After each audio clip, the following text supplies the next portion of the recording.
It's wild to say this, but it's definitely apparent that Cartoon Network is pretty much heading towards getting phased out almost entirely. And you could pretty much say finito, R.I.P. to Cartoon Network as you know it. A lot of us love Cartoon Network. A lot of us grew up on Cartoon Network. It brought forth some of the most awesome and iconic animation that we've ever seen. I almost said anime. Animation that we've ever seen, and even anime. It played a bunch of anime back in the days, but in particular bringing some of the newer shows and stuff like that, it's pretty much donezo because the animation industry in the West has been going through a lot of issues and problems in general. And it's funny because the animation industry has really been the one that's been bringing things and keeping things afloat, and despite all of what the animation industry has been doing for the pockets of corporations, it seems as though the animation industry yet again gets the short end of the stick. It's not only the anime and manga that constantly have issues, but also in general, animation even here in the West has been undergoing a lot of problems. For example, with like Craig of the Creek, that was a show that, you know, is widely successful, one of Cartoon Network's pillars at this particular point.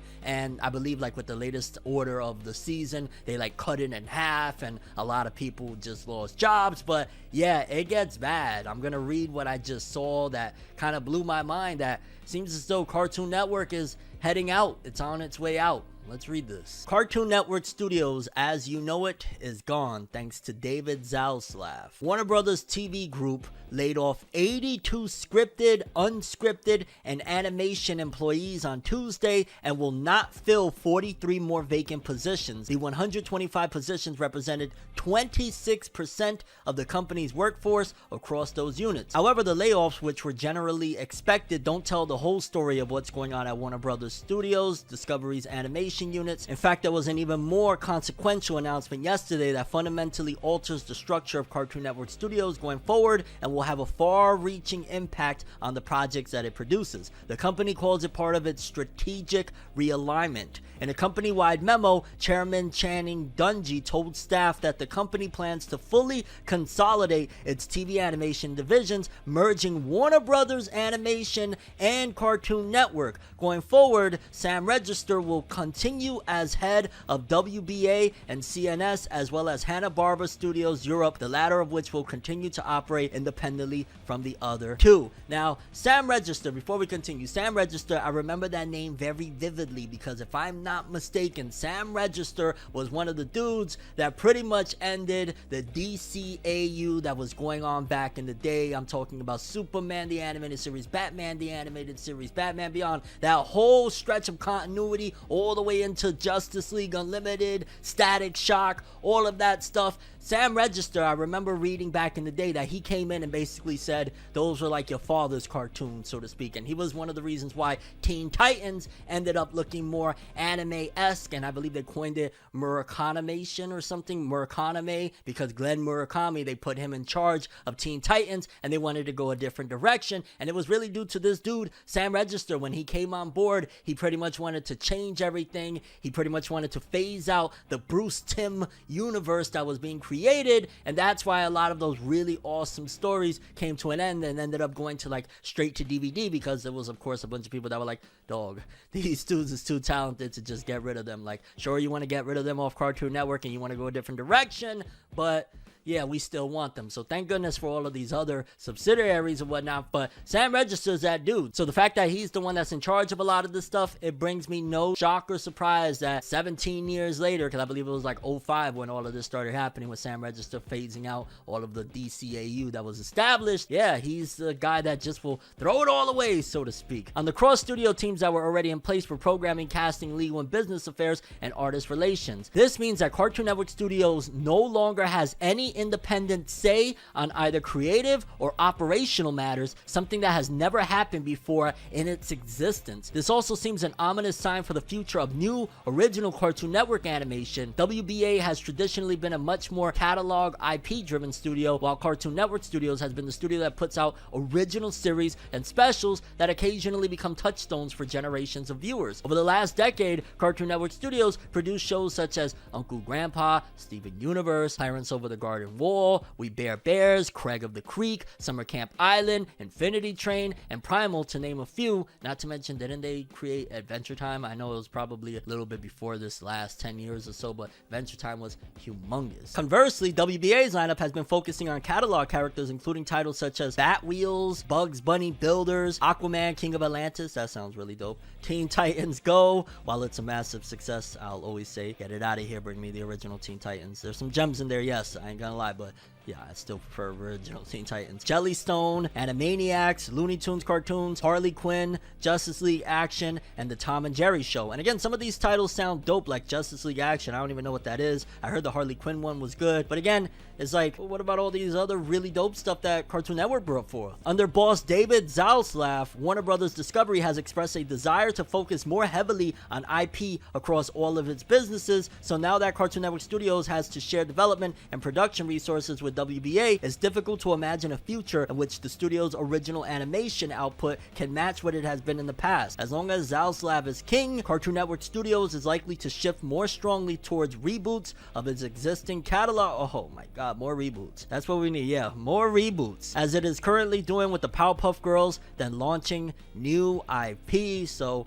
pretty much more of what we've been getting throughout the world of the nostalgia era. That's pretty much what they're doing, and that's, I want to say, partially due to the way the world has been at this particular point. I guess you would say programmed, so to speak, with algorithms. You have a higher success of bringing back a previous title because it's already been instilled in the minds of people or whatnot, opposed to trying something new. Because if you try something new, the likelihood of its failing is a lot grander than the likelihood of a reboot doing some type of things, because it's already been established, it's already ingrained in the algorithm, so to speak. So it making a return could stir up a buzz. The significance of yesterday's news may have not fully sunk in for a lot of animation fans, but those in the business immediately understood the magnitude of the news and its impact on Cartoon Network Studios, and by extension, Cartoon Network's future. Brian Miller, former general manager of Cartoon Network Studios and a key figurehead at the company for 21 years, tweeted a quote from the Variety report and a grim two-word summary of what he thinks it means for the future of Cartoon Network Studios. R.I.P.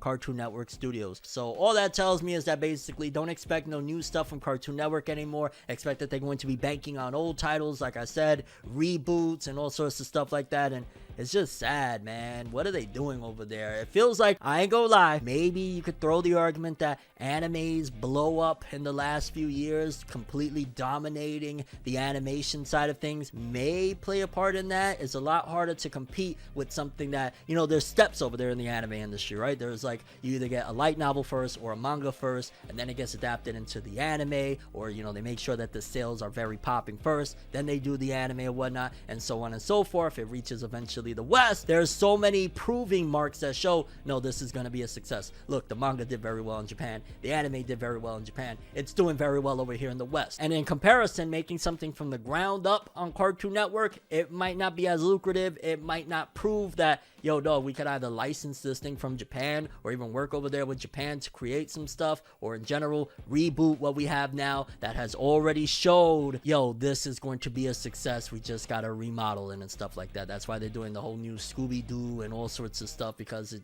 just makes sense. Let me know what you guys think about this whole thing. Do you feel like it's the end of Cartoon Network as we know it? I felt like, you know, Saturday morning cartoons, for example, have been dead for a long time now. Ever since they got rid of the Saturday morning blocks from like WB and Cartoon Network, like little by little they've destroyed what we've grown up in our childhoods to know, and it seems like it's just gonna keep getting worse. And now more reboots. That's all we wanted, right? I also wanted to talk about something amazingly iconic on the comic side of things. It's huge, it's humongous. In case you ain't heard of a little artist that's popping right now, my guy Nicholas Draper Ivy. This guy has been the one that's done the art for Static Shock so far. I believe with the upcoming comics he's doing art and writing at the same time. And at New York Comic-Con he just announced something freaking humongous that's going down regarding Static Shock and Batman Beyond, baby. Batman Beyond. According to this, he said, Static Beyond. I will be writing and illustrating a short story featuring an older Virgil Hawkins and Terry McGinnis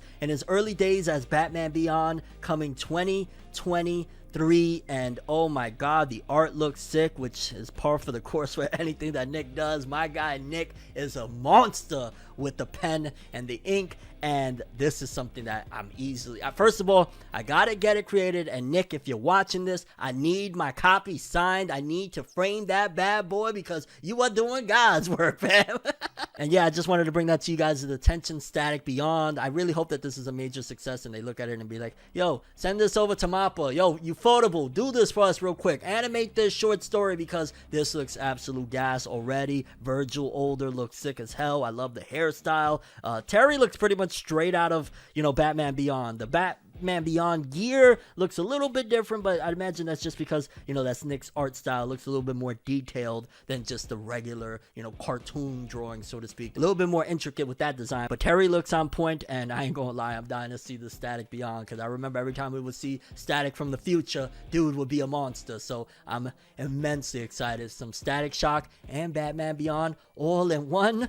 Again, God's work, fam. Clap it up, my guy Nick. And then last but certainly not least, I wanted to talk about Avatar: The Last Airbender, something huge that's happening. It's been a whirlwind of so many different things I've been hearing over the last couple years of what's happened with Avatar. For starters, it was that, Netflix is doing a live action, and they got the original creators. That was the very first story years ago that I heard, and a lot of people were like, well, at least they got the original creators on board. Maybe we won't get an absolute disaster like what happened before. Then eventually we got word that the original creators were very unhappy with the direction they were taking, and they straight up walked away from the project. They said, have a blast, toodaloos, which I'd imagine they probably either lost the bag or had to pay some stupid money back because, you're walking away from a big project like that. I'd imagine they got paid very handsomely and either had to hand the money back or something, because for them to walk away, that means that movie was going to be an absolute train wreck, because that's their baby. They love Airbender. They always been very heavily involved in interviews and all sorts of stuff, so they walked away from that.